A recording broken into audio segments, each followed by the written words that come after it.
No fail তুলতুলে নরম কালোজাম মিষ্টি দেখা মাত্রই যে কেউ খুব সহজে বানিয়ে নিতে পারবে।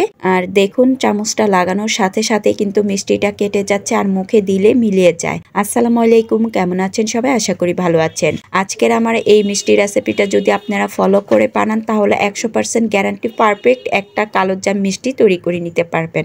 আর যদি ভালো লেগে থাকে লাইক কমেন্টস করে একটা শেয়ার দিয়ে দিবেন। তো এখানে আমি মিষ্টি বানানোর জন্য প্রথমে একটা বাটিতে 2টা ডিম নিয়েছি আর ডিমগুলো ফ্রিজে ছিল, আমি এগুলোকে 20 মিনিট আগে বের করে রেখেছি। এরপর এখানে নিয়েছি 2 চা চামচ চিনি, 2 চা চামচ পানি আর 2 চা চামচ সয়াবিন তেল আর সামান্য একটু লবণ দিয়ে ভালো করে এই ডিমটা ফেটিয়ে নিব। আপনারা যদি ডিম ফ্রিজে থেকে নেন তাহলে অবশ্যই কিন্তু 20 মিনিট আগে বের করে নিতে হবে। ডিমটা ফেটিয়ে নেওয়ার পরে এরপর আমি আরেকটা মিক্সিং বলে নিয়েছি 1 কাপ গুঁড়া দুধ। এখানে ফুল ক্রিমের গুঁড়া দুধটাই নিতে হবে, আমি এখানে ডিপ্লোমার ফুল ক্রিম গুঁড়া দুধটাই নিয়েছি।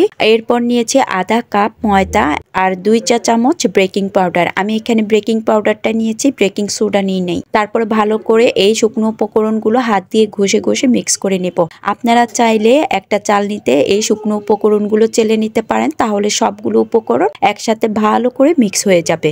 এরপর যে ডিমের মিশ্রণটা করেছি সেটা আমি অল্প অল্প করে দিয়ে তারপর একটা ডো তৈরি করে নিব। আমি এখানে ডিমটা কিন্তু একবারে দিচ্ছি না, একটু পর পরে একটু একটু করে দিয়ে তারপরে এই ডোটা তৈরি করে নিচ্ছি। আর এই মিষ্টির ডোটা তৈরি করার সময় একটা জিনিস খেয়াল রাখবেন, এটা যেন বেশি শক্ত না হয় আবার বেশি যেন নরম না হয়, একটু আঠালো আঠালো করে তারপরে এই ডোটা তৈরি করে নিতে হবে। এরপর আমি এখানে 1 চা চামচ ঘি দিয়েছি। ঘিটা দেওয়ার পরে আবারও ভালো করে মুথে এটাকে আমি 10 মিনিটের মতো রেস্টে রেখে দেব।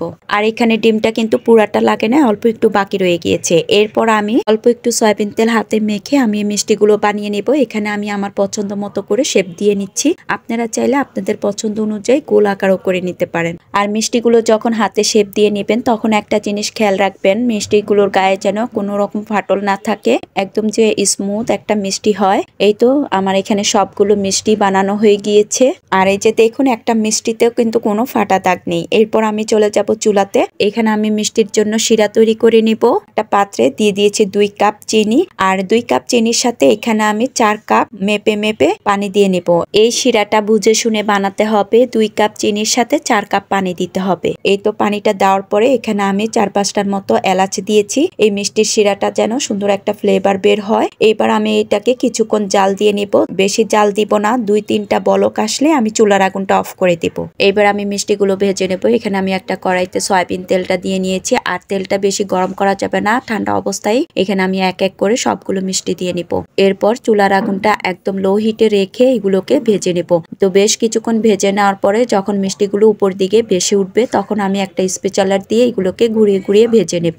আর মিষ্টিগুলো ভেজে নেওয়ার সময় একটু সময় নিয়ে ভেজে নিতে হবে, তা না হলে মিষ্টির ভিতরে কাঁচা থেকে যাবে। তো এই তো কিছুক্ষণ ভেজে নেওয়ার পরে যখন মিষ্টিগুলো একটু লালচে ব্রাউন কালার হয়ে গিয়েছে তখন এই মিষ্টিগুলো আমি তুলে নিব। আর আপনারা যদি চান মিষ্টির কালারটা আর একটু গাঢ় করতে তাহলে আর একটু করে ভেজে নিবেন। একটা ছাঁকনি দিয়ে মিষ্টিগুলো তেলের থেকে ছেঁকে ছেঁকে তুলে আমি সরাসরি মিষ্টির শিরাতে দিয়ে নিচ্ছি।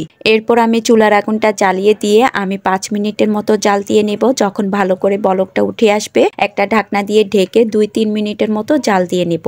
এরপর আমি চুলার আগুনটা অফ করে এটাকে আমি আধা ঘন্টার মতো রেস্টে রেখে দেব ঠান্ডা হওয়া পর্যন্ত। এই তো দেখুন শিরাতে ভিজিয়ে রাখার পর মিষ্টিগুলো ফুলে একদম দ্বিগুণ হয়ে গিয়েছে, রসে একদম টইটুম্বুর হয়ে গিয়েছে। এবার আমি একটা সার্ভিং বলে সার্ভ করে নেব। মাশাআল্লাহ, দেখতে যতটা লোভনীয় হয়েছে খেতেও অনেক মজার হয়েছে। আর এখানে আমি একটা মিষ্টি হাতে তুলে দেখাচ্ছি, দেখুন ভিতরটা কতটা রসালো হয়েছে। এরপর আমি একটা চামচ দিয়ে এই মিষ্টিটা কেটে দেখাচ্ছি, দেখুন চামচটা লাগানোর সাথে সাথে কিন্তু মিষ্টিটা কেটে যাচ্ছে আর ভিতরটা কতটা সফট হয়েছে, মুখে দেওয়ার সাথে সাথেই কিন্তু মিলিয়ে যায়। তো আপনারাও চাইলে আমার এই রেসিপিটা ফলো করে এভাবে করে ভীষণ মজার কালোজাম মিষ্টিটা তৈরি করে নিতে পারেন। তো আজকের আমার এই মিষ্টি রেসিপিটা আপনাদের কাছে কেমন লেগেছে কমেন্টসে জানাবেন। আজ এ পর্যন্ত, সবাই ভালো থাকবেন, সুস্থ থাকবেন, আল্লাহ হাফেজ।